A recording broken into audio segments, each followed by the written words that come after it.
কসবা গণধর্ষণ কাণ্ডে বিতর্কিত মন্তব্য করে রাজ্য রাজনীতির নজরে তৃণমূলের সাংসদ বিধায়ক। কামারহাটির বিধায়ক মদন মিত্র ও শ্রীরামপুরের সাংসদ কল্যাণ বন্দ্যোপাধ্যায়ের মন্তব্য ভালোভাবে নেয়নি দল। দলের সর্বস্তরে সেই বার্তা দিতে শনিবারই দুই নেতাকে সতর্ক করেছিল তৃণমূল। রবিবার এক ধাপ এগিয়ে মদনকে শোকজ দলের রাজ্য সভাপতি সুব্রত বক্সির। জবাব দেওয়ার জন্য 3 দিন সময় দেওয়া হয়েছে মদনকে। কেন মেয়েটি একা গিয়েছিল কসবা কাণ্ডের আবহে প্রশ্ন তুলেছিলেন মদন।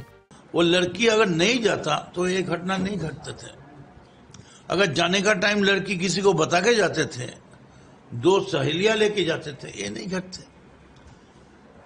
वो जो देख रहे हम जो गंदा काम किया, वो he had taken the advantage of the situation। Kasba কাণ্ডে কল্যাণকে ছাড় দেওয়া হলেও থামেননি শ্রীরামপুরের সাংসদ। এক হাত নিয়েছেন মহুয়া মৈত্রকে। শনিবার কল্যাণ মদনকে সতর্ক করে যে পোস্ট করেছিল তৃণমূল, সেই পোস্ট শেয়ার করে ইঙ্গিতপূর্ণ মন্তব্য করেন কৃষ্ণনগরের তৃণমূল সাংসদ। মহুয়াকে তারই পাল্টা আক্রমণ কল্যাণের। আমি একটি নারী hater, that is Mahua Moitra. I hate her.